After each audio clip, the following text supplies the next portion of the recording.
I am Josianne. I am a mother of three, Angela, Bennett, Clara, who are 13, 10, and 4 years respectively. Wife to Roberto. I am 40 years old and I live in Malta.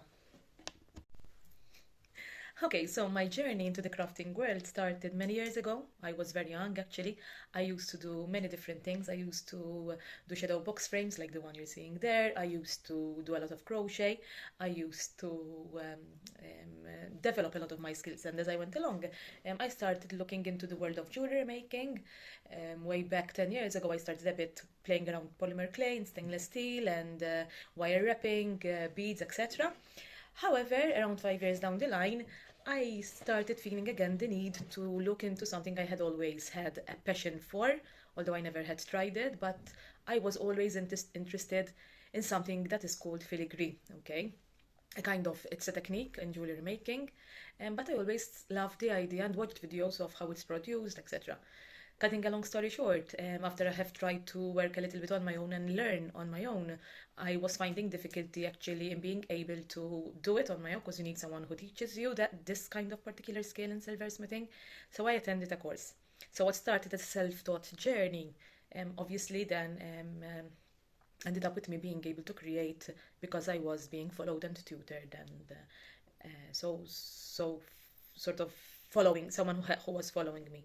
Um, However, after that, I started feeling the beauty. Now, when it comes to silversmithing, there are so many techniques out there. There are so many things you can learn and things you can adopt and incorporate in your work that I realized that there's a door that is much and way larger than what I have sort of ever dreamt of. Um, um, I'm a person who never stops seeking to learn new things. That is something that I find a lot of aspiration for, and I always try to sort of be on the lookout for new things to learn. And from there, Dazzled was born. I had before another social media name, kind of another business name, but Dazzled is the current small business that I own and that I'm working on, obviously improving my skills, but that I'm working on. Hopefully, it grows a little bit more in the future. Okay, there are many things that inspire me actually.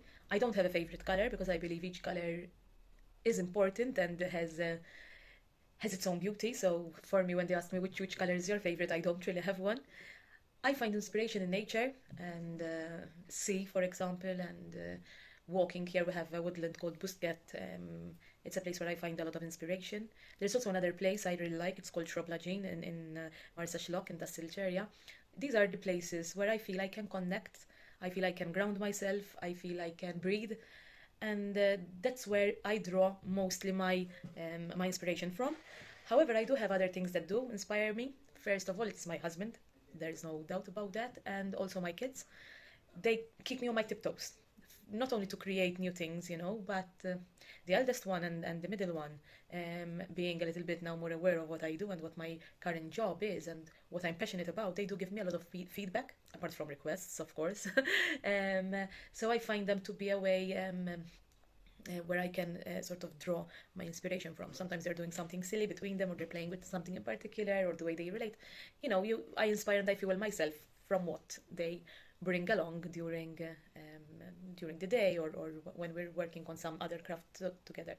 So these are the places where I draw my inspiration from.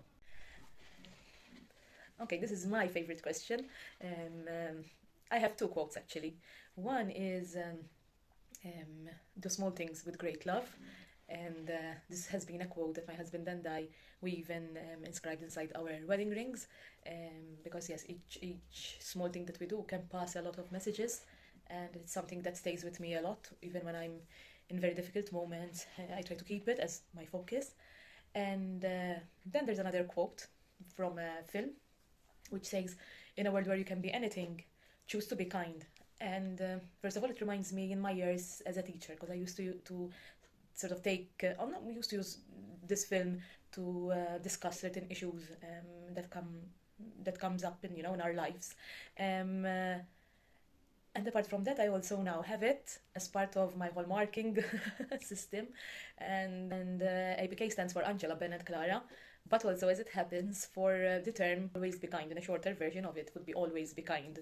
And I think it's something that in this world, in these days where we're seeing a lot of things happening around us, this is sort of my two. These are two quotes that really give me a lot of sense, speaks hope. And okay, so my work now is that of a silversmither full time. I have done now all the courses that are necessary in order to be able to craft jewellery, not only filigree but also other kinds of jewellery from beginning to end. So I'm working now on building a little bit more as well my workshop when it comes to certain tools that I need. I'm still in the process, but we'll get there. Okay, it's not easy to change jobs and start something new. It never was for anyone, and it will never be for everybody who experience it. But in my case, I feel that this is a good example as well for my kids who to whom I want to pass on this message and this idea that if they dream of achieving something, there are ways and paths they can take in order to achieve that, which I believe is a good skill to have. As I said, I used to be a social worker and a teacher, and I still use these skills. So I do use them when I'm teaching, for example, skills or steps related to filigree, when I do courses in other areas of jewellery making. I feel this is a way of sort of paying forward or still using what I have learned to others as well who might be interested in this, as well as my kids, of course. Um, um, so this is what my work entails. So if you're interested in having your bespoke item crafted for you, if you have that special ring in mind, or if you have that special pendant, I do work in silver. I can also work gold, so I can work in using different fine metals because the process is very similar. And I do inlay jewellery, so jewellery that would have memorial items such as ashes, for example, or jewellery that has fingerprints. Yeah, my work is always a learning in progress kind of work as well, because each time I see something else being someone else crafting it, gives me that sense of curiosity, and that is what drives me into learning new things and practicing new skills. So something that I really like.